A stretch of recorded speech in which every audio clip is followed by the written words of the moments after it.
आज हम बात करेंगे कि दांतों के बीच में गैप्स क्यों होते हैं और इन गैप्स को हम कैसे क्लोज कर सकते हैं। दांतों के बीच में गैप्स होने के नुकसान भी होते हैं।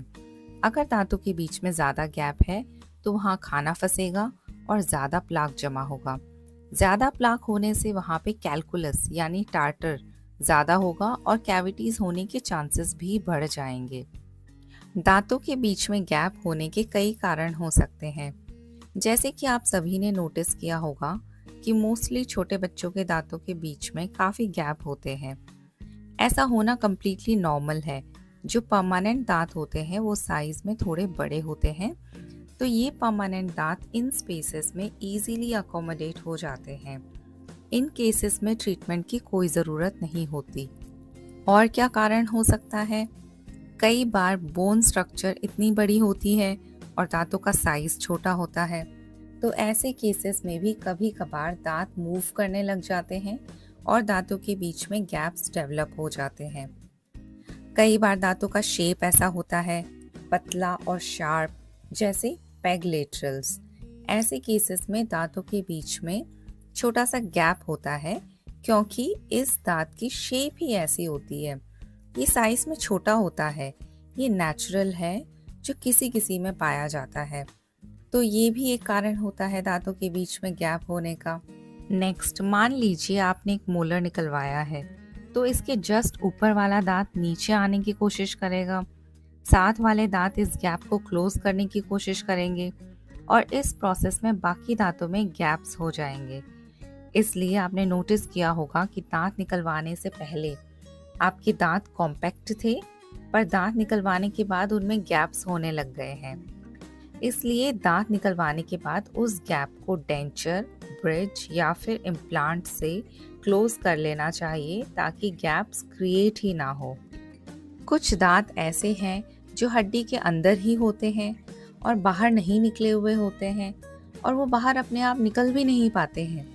इन्हें इम्पैक्टेड टीथ कहते हैं, और ये जिनके बीच में होते हैं उनके बीच में स्पेस भी बना देते हैं और इनके कारण दांत आपस में मिल भी नहीं पाते क्योंकि ये उनके बीच में फंसे हुए हैं।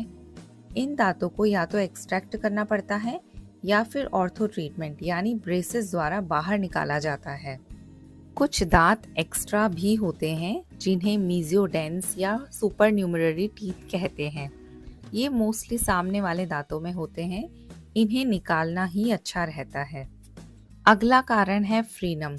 ये लिप्स को गम से अटैच करती है।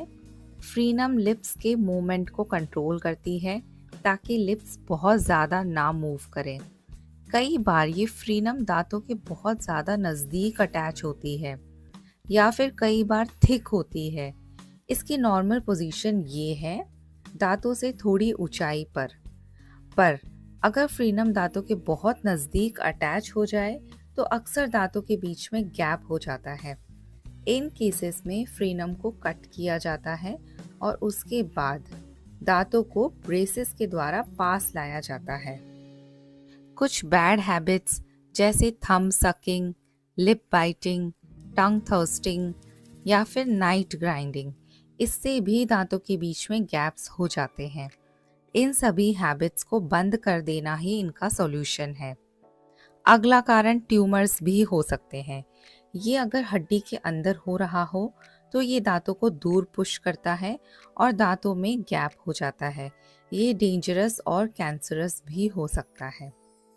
अगला, ऑर्थो ट्रीटमेंट यानी ब्रेसेस के ट्रीटमेंट के बाद अगर आपने रिटेनर ना पहना हो तो दोबारा दांतों के बीच में गैप हो जाते हैं।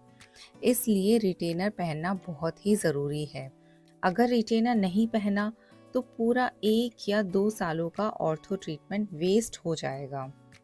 तो अगर किसी भी कारण से दांतों के बीच में गैप है तो सबसे मोस्ट कॉमन ट्रीटमेंट ऑप्शन है ब्रेसेस यानी ऑर्थो ट्रीटमेंट।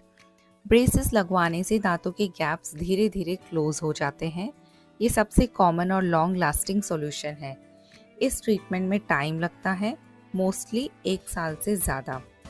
बट अगर किसी के पास टाइम नहीं है और वो जल्दी से गैप्स क्लोज करवाना चाहता है, या फिर अगर आप ब्रेसेस नहीं लगवाना चाहते, तो आप डायरेक्ट विनियर्स करवा सकते हैं। डायरेक्ट विनियर्स यानी दांतों के बीच में गैप्स को क्लोज करने के लिए फिलिंग की जाती है। दांतों के कलर की ही फिलिंग होती है। ये नॉर्मल फिलिंग से अलग होती है। इसको करने में ज़्यादा टाइम लगता है, स्पेशल टेक्निक यूज़ की जाती है और ये ज़्यादा एक्सपेंसिव भी होती है। Next treatment option indirect veneers भी आप करवा सकते हैं। इसमें दांतों के ऊपर ये सिरामिक की पतली सी लेयर लगा दी जाती है। इसकी खासियत ये है कि इनका कलर चेंज नहीं होता टाइम के साथ और डायरेक्ट विनियर से ज़्यादा लाइफ होती है इनकी। नेक्स्ट ट्रीटमेंट ऑप्शन है क्राउन्स या फिर कैप। अगर किसी के दांतों के बीच में ज़्यादा गैप्स हैं तो आप उन पर कैप्स लगवा सकते हैं, उससे भी आपके दांतों के बीच का गैप ख़त्म हो जाएगा। इन सभी ट्रीटमेंट ऑप्शंस को अगर आप डिटेल से जानना चाहते हो तो नीचे कमेंट में लिखकर ज़रूर बताना, मैं उन पर भी वीडियो बनाऊंगी। मैं हूं डॉक्टर सपना शर्मा। मिलते हैं नेक्स्ट वीडियो में ऐसे ही दांतों की एक नई जानकारी के साथ।